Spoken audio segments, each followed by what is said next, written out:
السلام علیکم ورحمۃ اللہ وبرکاتہ۔ ہم خیر مقدم کرتے ہیں اپنے مدرسے مومن مومنات کے اندر تمام انس اور جنس کا۔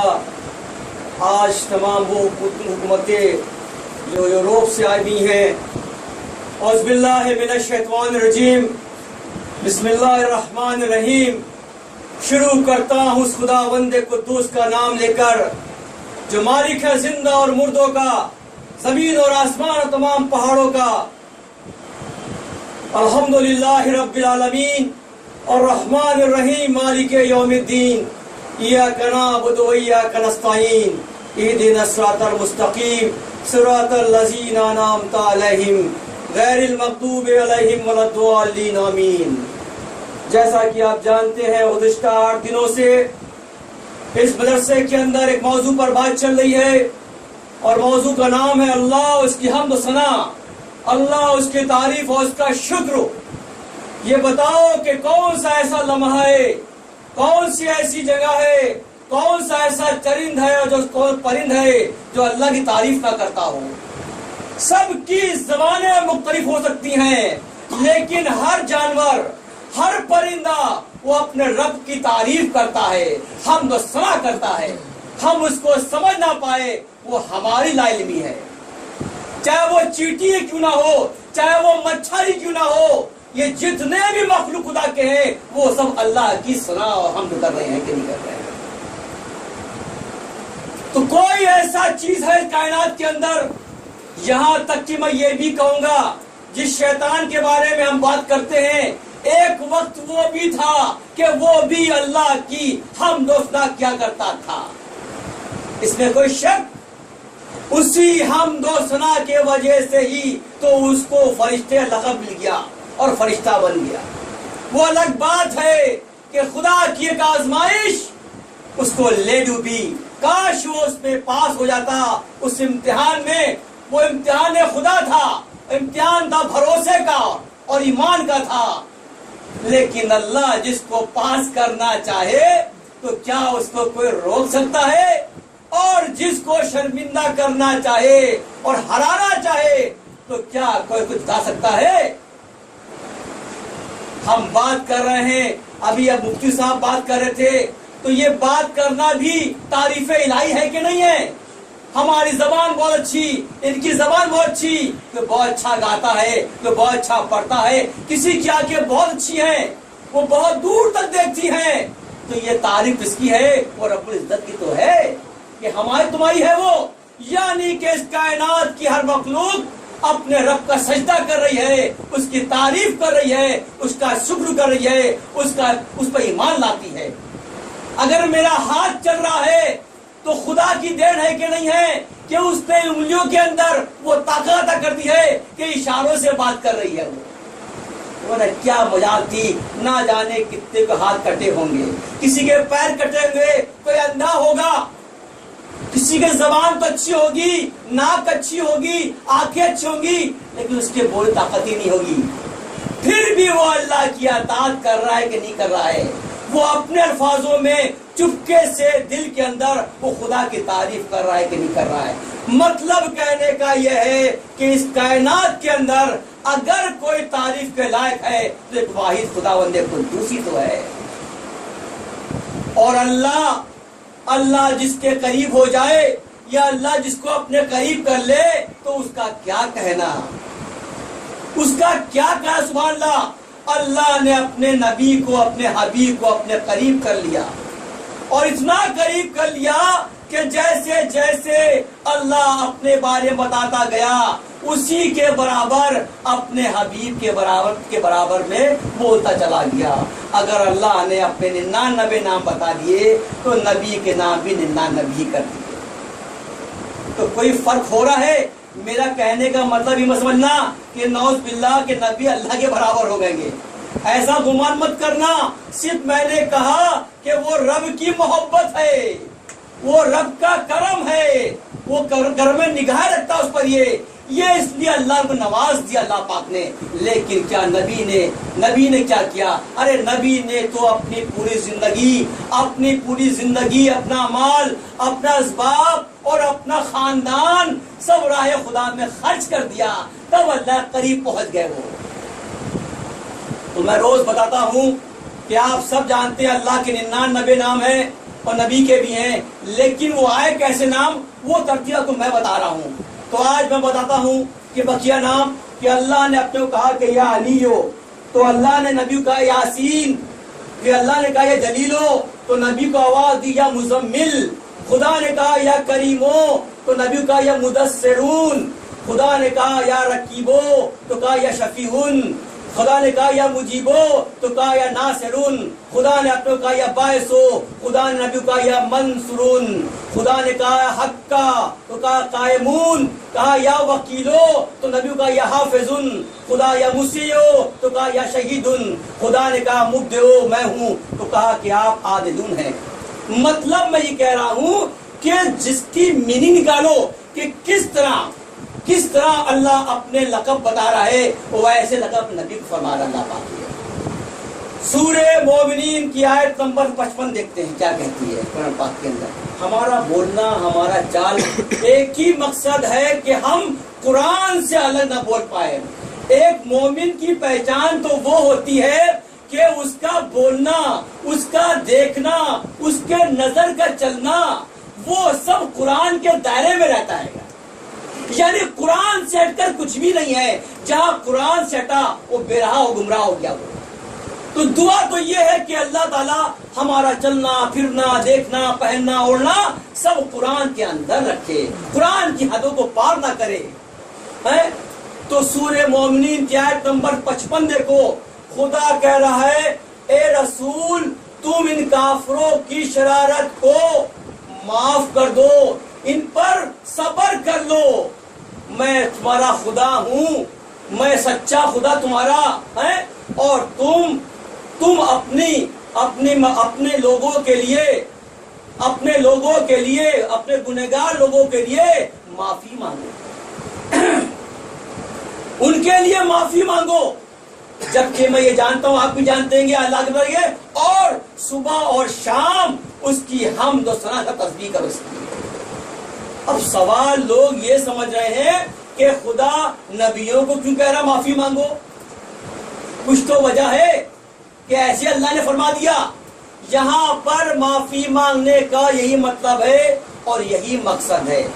مطلب یہ ہے کہ جتنے بھی انبیاء ہیں وہ عمر بھر گناہ نہیں کرتے، چاہے وہ گناہ کبیرہ ہی ہو یا گناہ صغیرہ ہی گناہ ہو. ٹھیک، دونوں گناہ تعمیر نہیں کریں گے. پھر اللہ فرماتا ہے کہ اللہ کا مقصد تو یہ ہے کہ بندے جو ہیں، اللہ کے بندے جو ہیں وہ اللہ کی بندگی کا حق ادا کر دیں. اور معافی کا مطلب یہ ہے کہ اے نبی جو معافی مانگتے ہیں خدا ان کے درجوں کو بلند کر دیا کرتا ہے. اور خدا یہ چاہتا ہے، ایک سچا مومن وہ ہے کہ جو ہمیشہ خدا کے سامنے جھکا اور سجدہ کیا کرتا ہے. تو اس لیے معافی کا مطلب یہ ہوا کہ اللہ فرما رہا ہے جو ہمارے خصوص اور چنے ہوئے بندے ہیں خدا ان سے زیادہ امید کرتا ہے بنسبت عام بندوں کے. سورہ زخرف کو دیکھو، آیت نمبر 85 دیکھتے گے. اللہ یہاں یہ فرما رہا ہے کہ میں مالک ہوں زمین اور آسمان کا اور ان کے بیچ جتنے بھی نعمتیں ہیں ان کا میں خدا ہوں، اور میرا عرش سب سے اوپر ہے، اور تم میری اطاعت کیا کرو. یعنی جتنی بھی آیتیں آ رہی ہیں وہ اللہ کے بارے میں کیا کرنا ہے ہمیں وہ فرما جا رہا ہے. اور یہ جتنی بھی ہم کو آیتیں ملی ہیں وہ نبی کریم کے ذریعے تو ملی ہیں. ابھی ہمارے مفتی صاحب ایک سور پڑھے تھے، سورہ برج، آیت نمبر 1 سے لے کر 22 تک پڑھے تھے. برج کا مطلب کیا ہوتا ہے، کہاں سے ذکر آ گیا؟ برج کہتے ہیں جو دنیا کے اندر گرہ ہیں جن کو پلینٹس بولتے ہیں. عام دنیا والوں نے ان کی گنتی میں 9 گرہ ہیں صرف. یہ پھر بیچ میں ایک اور ریسرچ ہوئی، بولے 10 ہو گئیں گے.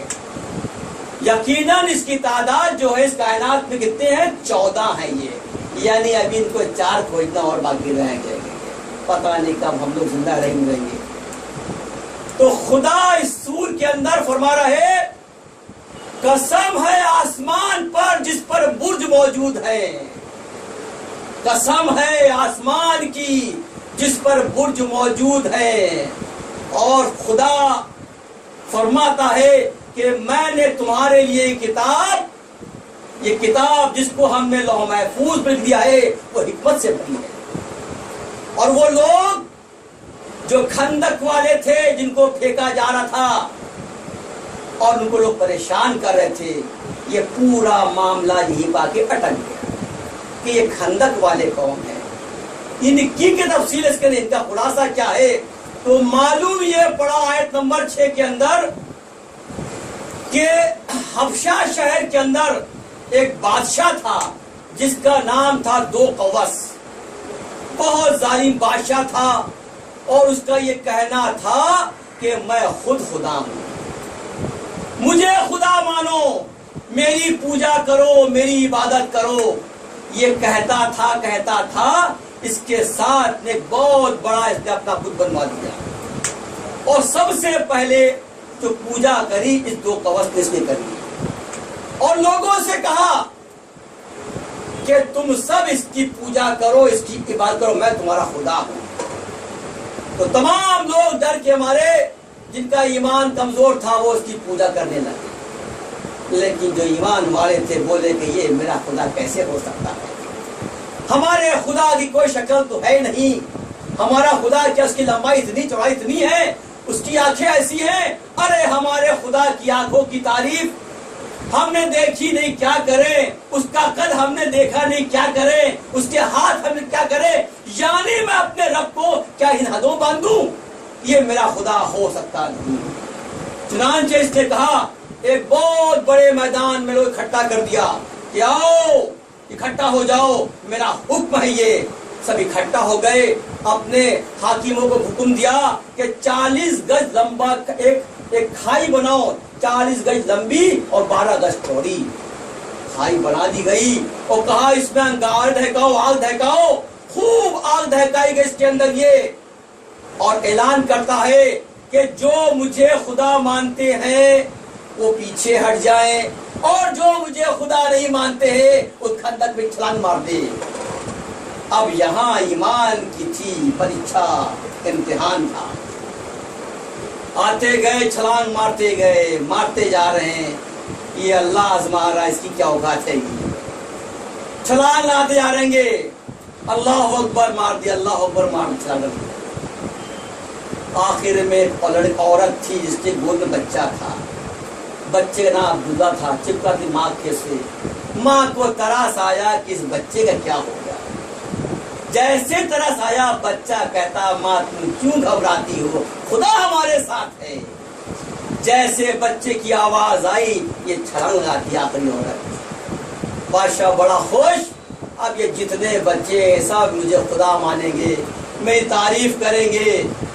خدا کا حکم آیا ہے فرشتوں یہ جتنے بچے ہیں سب ظالم ہیں، ان سب کو جلا کے خاک کر دو. چنانچہ اللہ کا عذاب آتا ہے، یہ سب جل کے خاک ہو جاتے ہیں. ادھر دیکھتے کیا ہیں، خندق کو زندہ نکلنا شروع کیا. تو یہ ہے سورہ برج، یعنی کہ ہمارے ایمان کو مکمل کرنے کے لیے، مضبوط کرنے کے لیے کہ اگر ایک ایمان والے کی آزمائش آگ سے بھی ہو جائے تو گھبرانا نہیں، ڈرنا نہیں، کیوں تمہارا خدا مطلب میں خود خدا تمہارا. اطاعت کرنی ہے تو میری کرنا ہے، ان بتوں کی نہیں کرنا. آج سے لے کر جب پہلا زمانہ آیا تھا اور آج بھی وہی حال ہے کہ اللہ تعالیٰ نے بڑا عجیب لگتا ہے. یہ میں کیا بولوں میں کہ جب مجھے وہ وقت یاد ہے کہ جب دنیا میں آدم آئے اور تمام فرشتے سجدہ کرتے ہیں اور ایک ابلیس کے علاوہ، یعنی ایک باطل اور تمام حق والے. اور کون سی اس نے چال چلی کہ آج جتنے ہیں سب باطل، حق پر صرف ایک ہی تو ہے جو نبی ابی ہے. اور ان باتوں کو ختم کرنے کے لیے ہمارے خدا نے رب العزت نے 1,24,000 کم و بیش پیغمبر بھیجے کہ نہیں خدا ایک ہے۔ کون سی اس نے چال چلی اس ابلیس نے، اس باطل نے، کہ اب تک کہ وہ کام مکمل نہیں ہو پایا۔ اتنی تبلیغیں ہو رہی ہیں، پیغمبر دنیا میں آئے چلے گئے، خلیفہ آئے، اولیاء آئے، امام آئے چلے گئے، لیکن کیا آج بھی بت پرستی ہے کہ نہیں ہے؟ یعنی آج بھی مٹی کے پتلوں پوجنے والے ہیں کہ نہیں ہے؟ یا اس کے مطلب ہے آج بھی ضرورت ہے، اس لیے خداوند قدوس نے وہ اپنے بندوں کو، خصوص بندوں کو بھیجنے والا سلسلہ بند نہیں کیا، اور یہ کہا کہ یہ قیامت تک جاری رہے گا۔ صرف خدا کو خدائی پہچانے کے لیے ہی تو کام ہو رہا ہے کہ کچھ اور ہو رہا ہے، کہ کس طرح اللہ کو سمجھا جائے، اللہ کی وحدت سمجھا جائے کہ تمہارا رب تو ایک ہی ہے، باقی سب بندے ہیں۔ ہم اپنی بات کو کر رہے ہیں، جب تک اپنی باتوں کے اندر مثل نہیں آئے گی، مزہ نہیں آتا ہے۔ تو ایک بہترین قصہ ہے، دیکھو اس کے اندر یہ اللہ اپنے نبی سے کیا فرماتے ہیں، اے نبی آج ہم آپ کو ایک بہت بہترین قصہ سناتے ہیں قرآن پاک کا، ایک بہت بہترین قصہ۔ الف لام را تلک آیات الکتاب المبین، قصہ شروع ہو گیا۔ میں یہ دیکھ رہا ہوں کلام پاک کے اندر 114 سورے ہیں، خدا نے اسی سور کو کیوں کہا کہ سب سے بہترین قصہ؟ بے شک قرآن جو ہے وہ قصوں سے بھرا ہوا ہے، مثالوں سے بھرا ہوا ہے، لیکن سورہ یوسف کو کہا کہ سب سے بہترین قصہ۔ یوسف فرماتے ہیں اپنے والد صاحب سے، جناب یعقوب سے، والد ابا جان میں نے ایک خواب دیکھا ہے، اور خواب یہ دیکھا میں نے کہ آسمان سے نور گر رہا ہے، تمام مچھلیاں جو ہیں اپنی زبانوں میں باتیں کر رہی ہیں، میں اونچے پہاڑ پر بیٹھا ہوں، میں اونچے پہاڑ پر بیٹھا ہوں، اور 11 تارے، سورج اور چاند ہم کو سجدہ کر رہے ہیں۔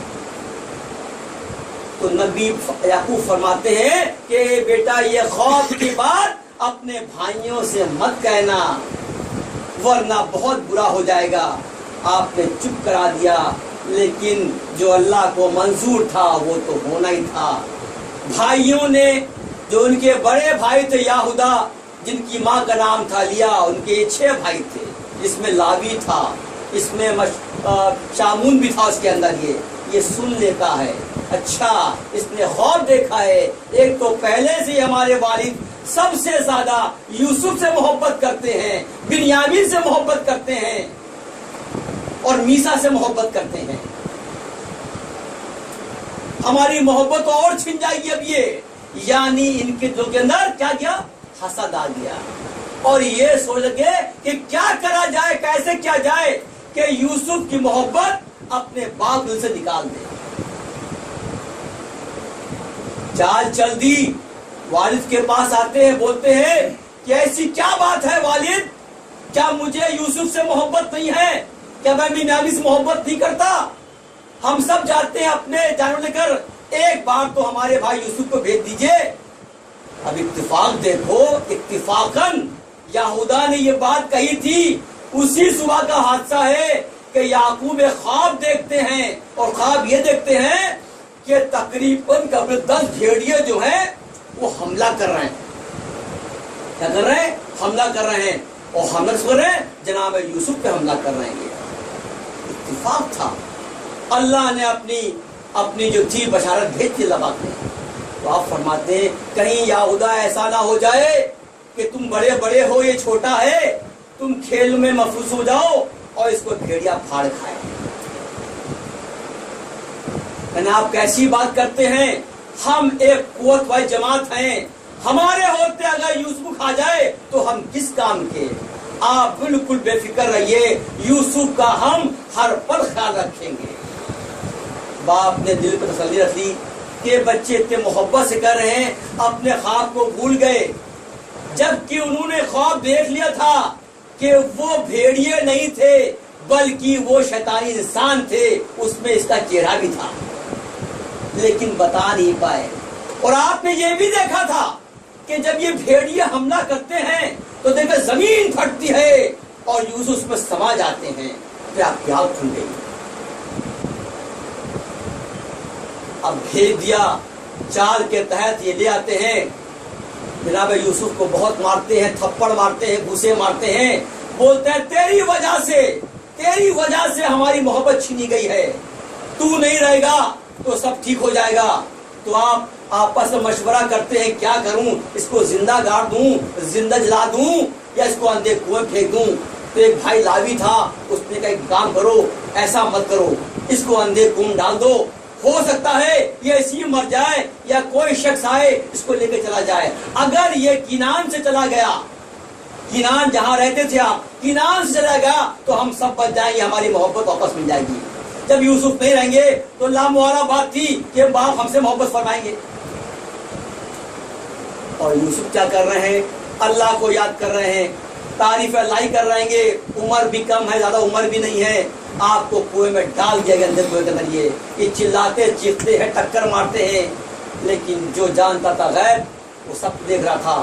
اس نے جناب یوسف کا سین بھیجی جناب جبرائیل کے ذریعے، اے یوسف تم گھبرانا نہیں، یہ جو بھائی تمہارے ساتھ میں جو ویوہار کر رہے ہیں ایک دن تم سے یہی شرمندہ ہوں گے اور اپنے گناہوں کا اقرار کریں گے۔ خدا غیب کا جاننے والا تھا۔ چنانچہ واقعہ یہ ہوا کہ یہ مکار لوگ یوسف کو کرتا اتارتے ہیں، اس پہ خون لگاتے ہیں، بولتے روتے چلاتے مکاری والے، اے ابا جان بڑا پریشان ہوں، کیا ہوا، میں آپ کو کیا منہ دکھاؤں، کیا ہوا؟ ارے یوسف کو بھیڑیا کھا گیا۔ یہ سننا تھا جناب، آپ کو خوب روتے ہیں، چیختے چلاتے ہیں، بے انتہا محبت فرماتے تھے۔ میں آپ کو بتاؤں گا کہ یہ اللہ کی آزمائش تھی یہاں پہ یعقوب کی۔ اللہ سب کو آزماتا ہے، چاہے وہ پیغمبر ہی کیوں نہ ہو، چاہے وہ ولی کیوں نہ ہو، چاہے وہ ایمان ہی کیوں نہ ہو، اللہ نے فرما دیا ہے کہ ہم سب کو آزمائیں گے۔ چنانچہ یہ خوب روتے مکاری کرتے ہیں، ڈھونڈتے ہیں مکاروں کی طرح، جو ہو چکا تھا وہ ہو چکا تھا۔ اللہ یہاں کچھ اور چال چلتا ہے، ایک قافلہ گزرتا ہے، قافلے میں لگتی پیاس تو کوئی کہتا ہے وہاں کنواں ہے پانی بھر دو، ڈول ڈالتے ہیں تو دیکھا کہ ڈھول تو بہت بھاری ہو رہی ہے، یہ کون اس میں نکل سکا میں سے؟ تو دیکھا نہایت خوبصورت لڑکا نکل رہا ہے۔ جو مالک تھا، سردار تھا قافلے کا، وہ تو بڑا خوش ہو گیا، بولے کیا بہترین بات ہے تو یہ، اس کے تو مجھے مصر کے اندر بہت اچھے درہم مل جائیں گے اس کو بیچنے پر۔ اس زمانے کے اندر وہاں پر لوگ بیچے جاتے تھے غلام وغیرہ، اس سے اور جتنا خوبصورت اتنا پیسہ ملتا تھا۔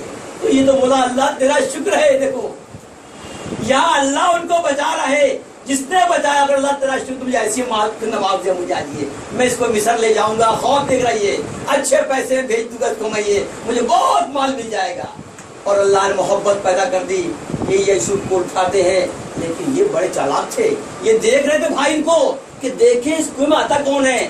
جب دیکھا کہ لشکر جو ہے وہ یوسف کو نکال کے لے جا رہا ہے، بولے اے رک، کیا بات ہے، جانتے کون ہے یہ چور ہے، یہ ہمارا غلام ہے، کیا کروں؟ ایک کام کرو، تم کو اس میں بیچتا ہوں میں بیچتا ہوں۔ بولو کتنا؟ کہ زیادہ نہیں، صرف مجھے تمہارے 20 درہم چاہیے۔ 20 درہم بھی لے لیے اور یوسف کو کنعان سے مصر روانہ کر دیا۔ یہ سب بڑے خوش، گئی بلا ہمیشہ کے لیے، اب تو کوئی نام و نشان نہ ہے، نہیں ہے، چاہے میرے والد صاحب کنویں پر آئیں یا جنگل میں جائیں۔ یوسف تو مصر گئے، آپ مصر جاتے ہیں تو وہاں لگتی ہے بولی، لیکن راستے میں بھی ان کو جو قافلہ تھا اس میں یہ دیکھا کہ اس کے آنے سے ہمارے راستوں میں آسانیاں پیدا ہو گئی ہیں۔ ارے جہاں نبی ہوں گے وہاں کیا ہوگا بھائی، ہر چیز کی آسانی ہو رہی ہے۔ یہ جلدی جلدی مصر پہنچ گئے، دیکھا وہاں غلاموں کی لگی بولیاں، کھڑا کر دیا یوسف کو بیچنے کے لیے۔ تو اتفاق دیکھو کہ کون ہے، مصر کا جو بادشاہ ریان تھا، اس ریان کا جو وزیر تھا، جس کے پاس میں زمینی خزانہ کنجیاں تھی، وہ اتفاقاً